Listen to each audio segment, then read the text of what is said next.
Olá, turma. Deixei esse último exercício resolvido para o final, pois ele requer uma revisão de logaritmo. Eu vou tentar mostrar de uma forma bem sucinta, mas está bem explicado aí no material de vocês também, tá bom? Vamos lá. Livro...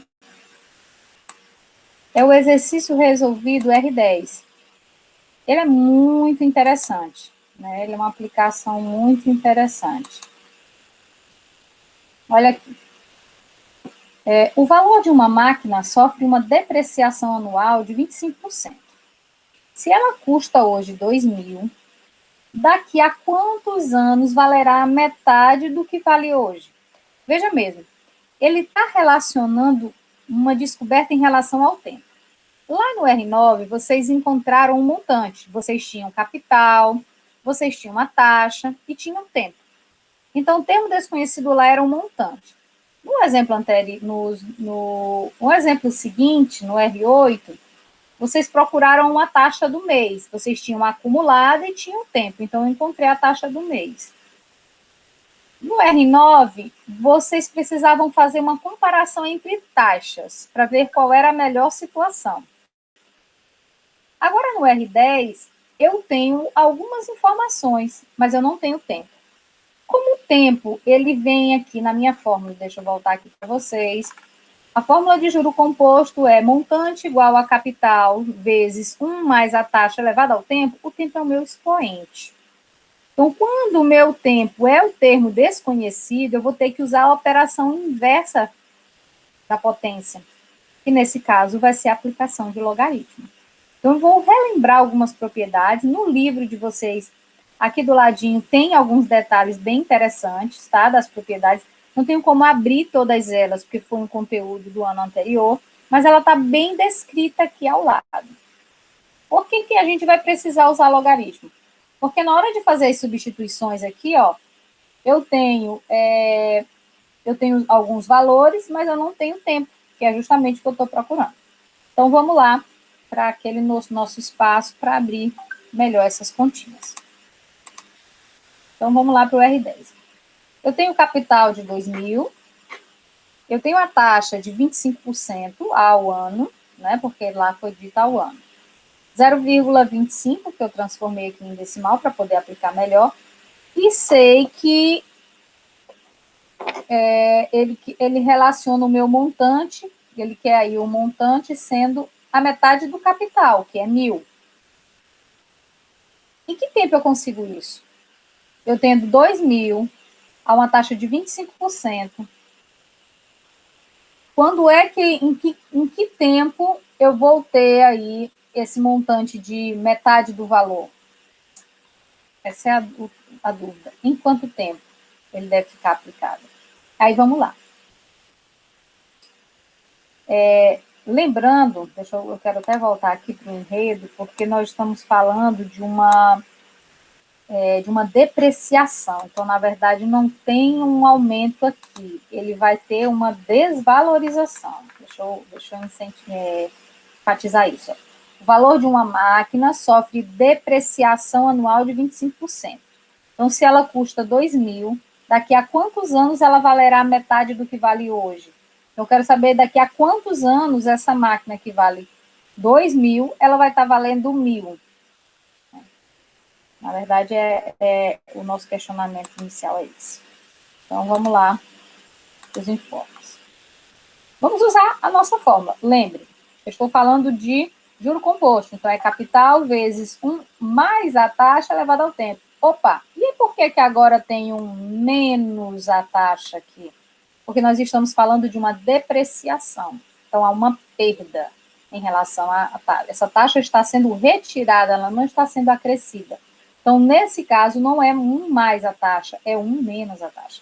É a mesma coisa no que a gente viu sobre aumentos e descontos sucessivos. O que representa um aumento é a adição da taxa, e a depreciação é a retirada dela, a diminuição. Então, substituindo os valores que eu tenho, montante é 1.000, capital é 2.000, 1 menos a taxa 0,25 elevado ao tempo. Observe que o tempo eu não conheço, é justamente quem eu estou querendo encontrar. Então, 2.000 vezes 1 menos 0,25 elevado ao tempo, está aqui no segundo membro, ele colocou no primeiro, só para ficar mais elegante o fato de o termo desconhecido que eu quero estar no primeiro membro. Isso vai ser igual a 1.000.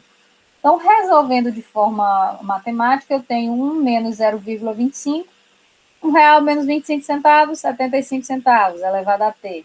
Eu gosto sempre de usar essa linguagem de valores em dinheiro, porque parece que flui mais rápido. 2.000 vezes 0,75 elevado a t é igual a 1.000. Aí, pessoal, é aqueles artifícios matemáticos que eu disse para vocês. A intenção é ficar apenas com esse t aqui sozinho. De que forma eu vou? Aí eu vou usando artifícios. Vamos lá. 2.000 está multiplicando. Se eu dividir por 2.000, eu acabo cancelando, porque 2.000 dividido para 2.000 é 1. Então, sobra só o 0,75 elevado ao tempo. Só que tudo que eu faço no primeiro membro, eu tenho que fazer no segundo. Então, 1.000 dividido para 2.000 vai ter que ficar aqui do outro lado. Dando continuidade, eu vou ficar com 0,75 elevado a t, e aqui eu posso simplificar por 1.000, né? Em cima por 1.000 dá 1, 2.000 por 1.000 dá 2. Então, 0,75 elevado a t é igual a 1 meio. E é aqui onde a gente vai dar uma pausa na questão. Por que nós vamos dar uma pausa na questão? Porque agora, para eu encontrar o valor de t, como ele é um expoente, eu vou ter que aplicar logaritmo. Então, vamos lá entender as propriedades do logaritmo. Uma revisãozinha rápida. Revisão das propriedades do logaritmo. Então, toda vez que eu tenho uma potência, aqui, ó, a elevado a x é igual a b. Pronto, encontrei aqui o valor. Como é que eu transformo isso em logaritmo? Veja que quem eu quero encontrar lá é quem? Quero encontrar t, é minha potência. Então, como é que eu faço para encontrar essa potência? Desculpe, esse expoente. Ele é o meu termo desconhecido. Então, toda vez que eu tiver uma potência com um termo desconhecido, vai ser igual ao valor de um determinado valor b. Então, em logaritmo, isso é o mesmo que o log de b na base a vai ser igual ao x. Em outras palavras, ele está dizendo o quê? Que o log do valor que você encontrou, dividido pela base, que é a mesma base da potência, vai ser igual ao expoente. Então, é sempre essa jogada aqui. Então, nesse caso aqui, ó, eu vou ter o log,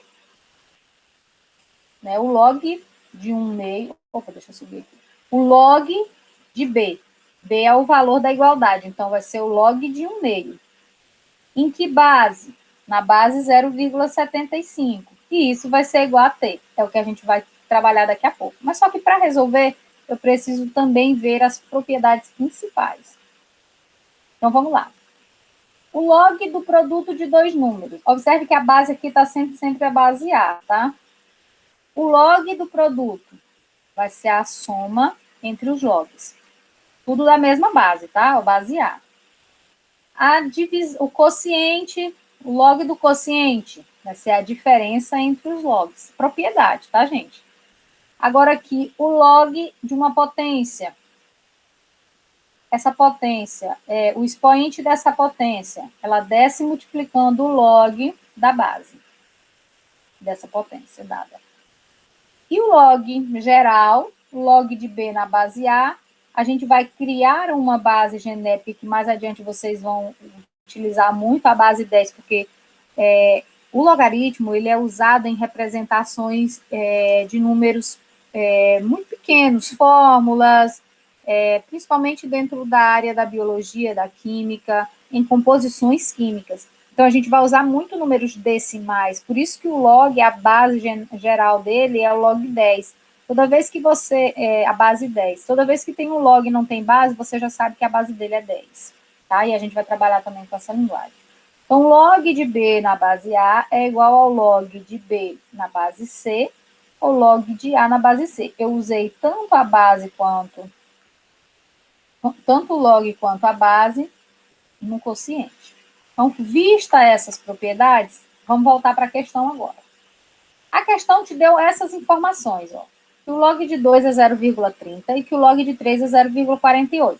Essas informações serão necessárias na hora dessa transformação aqui. Então, bora lembrar, ó. Aqui eu tenho uma potência igual a um determinado valor.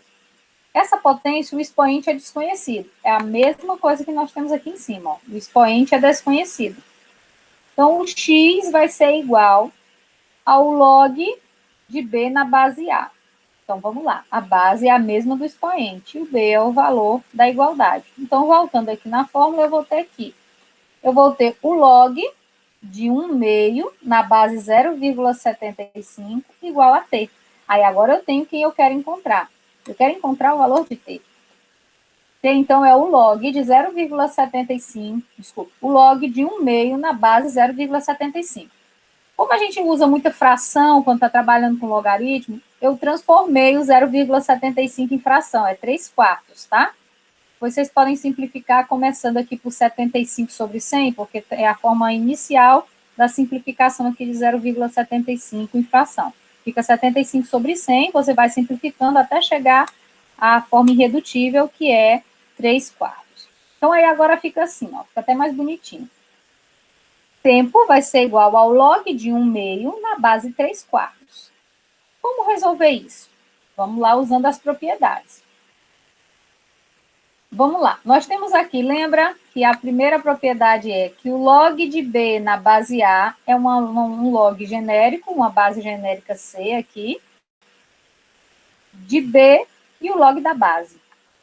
É como se nós fizéssemos agora o log de 1/2 dividido pelo log de 0,75, que nesse caso é 3/4.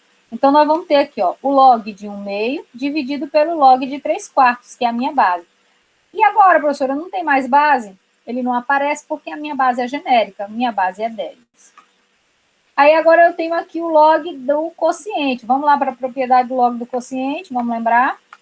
O log do quociente é a diferença entre os logs. E tudo na mesma base. Como lá está tudo na base genérica 10, tem o log de 1/2 e o log de 3/4, então aqui em cima eu vou ter a diferença do log de 1 menos o log de 2. Aqui embaixo o log de 3 menos o log de 4. E aí vai substituindo. Lembra lá os valores que foram dados para vocês no início da questão? Que deram essas informações, que o log de 2 é 0,30 e o log de 3 é 0,48. Então, você vai vir aqui e substituir. Log de 1 na base 10 sempre é 0. Log de 1 é sempre 1. Ou, desculpe, log de 1 é sempre 0, tá bom? Porque todo elemento elevado a 0 não é sempre 1. Isso aqui não é a igualdade lá da potência? Então, é 0. O log de 2 foi dado, que é 0,30. O log de 3 foi dado, que é 0,48. Opa, o log de 4 não foi dado. Mas pense comigo. Log de 4, 4 é 2 ao quadrado. Ou, agora eu tenho o log de uma potência aqui. Vamos ver como é que resolve o log de uma potência. Aqui no log da potência, me diz o quê? Eu pego o expoente e multiplico pelo log sem o expoente. Simples assim. Então, vamos lá. Continuando aqui. Então, eu vou pegar o quê? Esse expoente, vou multiplicar pelo log de 2. Então, aqui em cima ficou menos 0,30, né? Porque 0 menos 0,30 menos 0,30. 0,48 menos. Aí, pela propriedade, diz que o expoente desce multiplica o log. Então, 2 vezes o log de 2. Mas o log de 2, nós já sabemos quem é, né? O log de 2 é 0,30. Então, vai ser 2 vezes 0,30. E aí, aqui é fazer continha mesmo, tá? 2 vezes 0,30 dá menos 0,60. Então, fica menos 0,30 sobre 0,48 menos 0,60. E ambos vão ficar negativos. 0,30 dividido por 0,12 vai dar aí 2,5 anos. Aqui não é 2 anos e 5 meses, é 2,5. Ou seja, 2 anos e 6 meses. São 2 anos e meio. Então, em 2 anos e meio, essa máquina que custa 2.000 vai estar custando 1.000, que é a metade do valor. É a depreciação aí em relação ao tempo. Então, é uma linguagem um pouco mais ampla, tá? Porque ela utiliza um recurso que é o uso do logaritmo, mas é muito gostoso de ver acontecendo, ó, todos os passos, tá bom? Vou dar uma passada rápida lá, só para a gente rever cada cálculo, ó. Aqui, lógico, está tudo bem aplicado, mas eu preferi abrir as continhas lá para vocês para chegar, mas o resultado é o mesmo, 2,5, 2 anos e meio, 2 anos e 6 meses. Só para fechar o raciocínio. Então, aqui, começamos com as informações da questão, substituir na fórmula de juro composto com a minha taxa negativa, porque é uma depreciação, substituir todos os valores, cheguei a esse termo, que era encontrar o tempo, que é uma potência, aí precisei aplicar as propriedades de logaritmo, porque como operação inversa era a potência que eu queria, o expoente que eu queria encontrar. Então, com base no logaritmo, apliquei aqui algumas propriedades, fui direto para a questão. Então, voltando aqui na questão, nós temos as informações dadas e fomos fazendo as substituições de acordo com as propriedades e aplicando cada uma dessas propriedades. Fizemos todos os artifícios matemáticos entre as 4 operações envolvidas e chegamos a 2,5, 2 anos e meio, ou seja, 2 anos e 6 meses. E em relação a juro composto, era só. Tá bom? Até a próxima.